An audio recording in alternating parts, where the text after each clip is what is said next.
കഴിവില്ലെന്ന് ഫിലിപ്പിന്റെ കൈസരിയുടെ മണ്ണിലുള്ളവന്റെ തമ്പുരാൻ പാദങ്ങൾ ചുവടെ ഉറപ്പിച്ചുകൊണ്ട് വിളിച്ചു പറഞ്ഞു, പാതാളത്തിന്റെ ശക്തികൾക്ക് ജയിക്കാൻ കഴിയാത്ത ഒരു ശക്തിയുണ്ടെങ്കിൽ അത് ഹോളി സ്പിരിറ്റ് ആണ്. അത് വ്യാപരിക്കുന്നവനായ അത് ഇടം ഇറങ്ങി വരുന്നിടത്ത് ശക്തിന് തൊഴുവാൻ കാര്യത്തില്ല.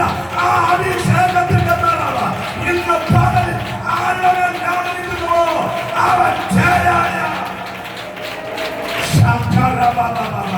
എത്ര പേര് വിശ്വസിക്കുന്നു നിങ്ങളുടെ പേരിൽ അഭിഷേകമുണ്ടെന്ന്? ദൈവത്തിന്റെ അംഗം പറഞ്ഞ തീമോഥെയോസിനോട് അപ്പോസ്തലനായ പൗലോസ് റോമൻ കാരാഗ്രഹത്തിൽ കിടന്ന് ഒരു കാര്യം പറഞ്ഞതേയുള്ളൂ, ഇത് അന്ത്യകാലമാണ്, ശത്രുക്കളെ എഴുന്നേൽക്കുന്ന കാലമാണ്. അഭിഷേകം